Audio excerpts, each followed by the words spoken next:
જય શ્રી રામ।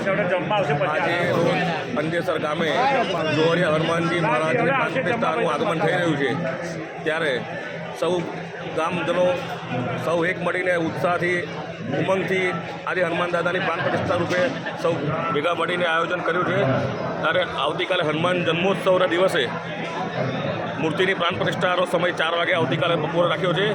સાથે ભવ્ય ભજન સંતવાણી લોક ડાયરો અને સમગ્ર ગામજનો એક થઈને આ ઉત્સવને ઉજવી રહ્યા છે અને આવો નવો પ્રસંગ અંદેસર ગામથી કરતા રહે એવી મારી સૌને સદભાવના છે। સાથે અંકિતભાઈ, હું તમને એક વાત પૂછું કે આજે તમારા હૃદયમાં કેવો આનંદ અનુભવી રહ્યા છો, જરા એ વર્ણન કરશો? મારા જીવનની અંદર આજે ખરેખર એટલો બધો આનંદ છે કે સમગ્ર કોઈ દિલની વાત થાય એવી નથી, એટલો બધો આનંદ છે આજે તો। અચ્છા, હનુમાનજી દાદાનો વિશે આપ શું ફીલ કરવા માગો છો?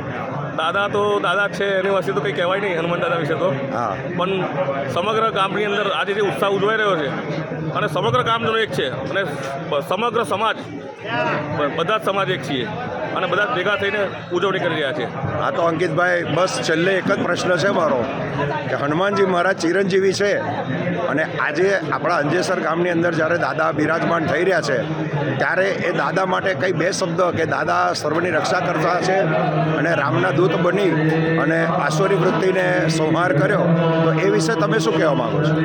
દાદા સૌની રક્ષા કરે અને સમગ્ર ગામને સુખી રાખે અને સમગ્ર ગામ જોહરિયા હનુમાનજી દાદાના આશીર્વાદ મળે એવી મારી શુભકામનાઓ છે। જય શ્રી રામ। જય શ્રી રામ। જય હનુમાન। જય શ્રી રામ।